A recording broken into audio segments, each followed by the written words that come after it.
बात सच है कि हम लोग एक अच्छे दौर से नहीं गुजर रहे हैं। कोरोना वायरस से हमारा देश ही नहीं पूरी दुनिया प्रभावित है और सबसे ज्यादा प्रभावित है हमारे डेली वेज वर्कर्स, जो देश के अलग अलग कोने से आते हैं रोजगार के लिए, ताकि वो अपना और अपने परिवार का पेट पाल सके। गिव इंडिया, एक्शन एड और हेलो लाया है मैं भी कोविड वॉरियर, एक इनिशिएटिव जिसमें हम सब साथ आए और कोविड-19 से लड़े। So join the cause and support our daily wage workers. जय हिंद।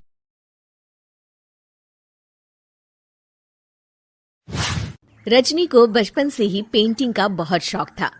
वो हमेशा से ही पेंटर बनना चाहती थी, पर उसके माँ और पिताजी ने उसको कभी भी इस चीज के लिए सपोर्ट नहीं किया और उसकी शादी नीरव से हो गई। नीरव रजनी को बहुत प्यार करता था, पर रजनी हमेशा चुपचाप ही रहती। वो इस शादी से खुश नहीं थी। वो ये शादी नहीं करना चाहती थी। उसे तो हमेशा से पेंटर जो बनना था।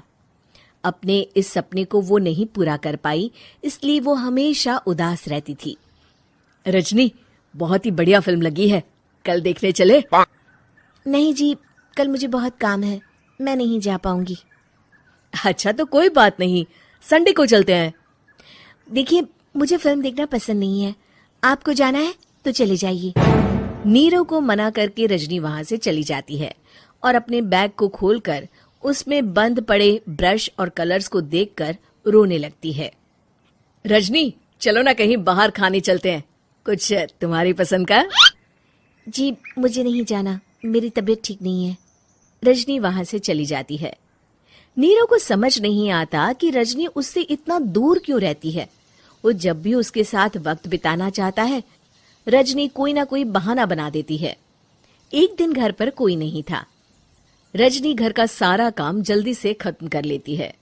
घर पर अकेले होने के कारण वो सोचती है कि वो आज पेंटिंग करेगी। वो अपने कमरे में जाकर पेंट ब्रशेस और कलर्स निकालकर जैसे ही कलर मिक्स कर रही होती है कि दरवाजे पर बेल बज जाती है। अब कौन आ गया इस वक्त? इतनी मुश्किल से तो मुझे पेंट करने का मौका मिला है। रजनी दरवाजा खोलती है तो उसकी सास अपनी सहेलियों के साथ खड़ी होती है और सब घर के अंदर आ जाते हैं। अरे बहू, सबको शरबत बनाकर पिला दे, बाहर तो बड़ी गर्मी है। उफ। जी।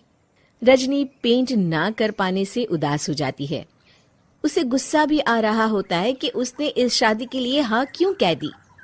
वो रसोई में जा रही होती है कि उसकी सास उसे रोकती है। बहू, सबके खाने का भी इंतजाम कर लेना, आज का लंच तो ये सब यहीं करेगी। हाँ। रजनी बिना कुछ कहे रसोई में चली जाती है। सबके लिए खाना बनाती है। सब खाना खाते हैं और रजनी घड़ी देखती है कि ये सब कब जाएंगे ताकि वो अपनी पेंटिंग कर सके। जब शाम होती है तब सब चले जाते हैं अपने घर। अरे बहू, सब तेरे खाने की तो बहुत तारीफ कर रहे थे, सबको बहुत अच्छा लगा खाना। आपको मुझे सुबह बताना चाहिए था ना कि आपकी सहेलियां आ रही हैं। पता भी है कितना वक्त लगा सारा खाना बनाने में। अरे बहू, तू ऐसे कैसे बात कर रही है मुझसे? तो और कैसे बात करूं? मैं इस घर की कोई नौकरानी नहीं हूं कि इतना काम करूंगी। रजनी अपने कमरे में जाकर दरवाजा बंद कर लेती है। शाम को जब नीरव आता है तो उसकी माँ उसे पूरी घटना के बारे में बताती है। क्या रजनी ने आपसे इस तरह बात की माँ? हाँ, और पता नहीं उसे क्या हो गया है, शाम से बाहर भी नहीं आई है। मैंने तो कई बार आवाज दी, खाना भी नहीं खाया उसने। तू ही बात करके देख ले बेटा। नीरव अपने कमरे का दरवाजा खटखटाता है। रजनी, दरवाजा खोलो, मैं हूं। रजनी दरवाजा खोलती है और फिर वापस जाकर अपने बिस्तर पर लेट जाती है। रजनी, माँ से बात करने का ये क्या तरीका है? मैंने कोई गलत बात नहीं की है। अरे तुम क्यों ऐसे बर्ताव कर रही हो सबके साथ? क्या तुम इस शादी से खुश नहीं हो? रजनी कुछ नहीं बोलती। अरे बताओ मुझे रजनी, क्या ये शादी तुम्हारी मर्जी के खिलाफ हुई है? हाँ, मैं ये शादी कभी नहीं करना चाहती थी। तुमसे क्या, मैं किसी से भी शादी नहीं करना चाहती थी। रजनी रोने लगती है। चुप हो जाओ रजनी, बताओ मुझे, तुम क्यों नहीं करना चाहती थी शादी? रजनी बेड के नीचे से अपने पेंटिंग्स, कलर्स, ब्रश, पेपर्स निकालती है। इतने में उसकी सास भी कमरे में आ जाती है। ये देख रहे हो, ये थे मेरे सपने। मैं पेंटर बनना चाहती थी, पर माँ पापा ने कभी सपोर्ट नहीं किया और मेरी शादी करवा दी। मेरे सारे सपने टूट गए। हर वक्त बस गुस्सा आता रहता है मुझे। मैं जानती हूँ कि आप लोगों की इसमें कोई गलती नहीं है, पर मैं क्या करूँ, मुझे समझ में नहीं आता।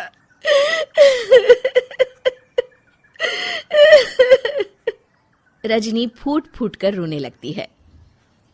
मुझे माफ कर दीजिए, आप दोनों के साथ मैं बहुत बुरा बर्ताव कर रही हूँ।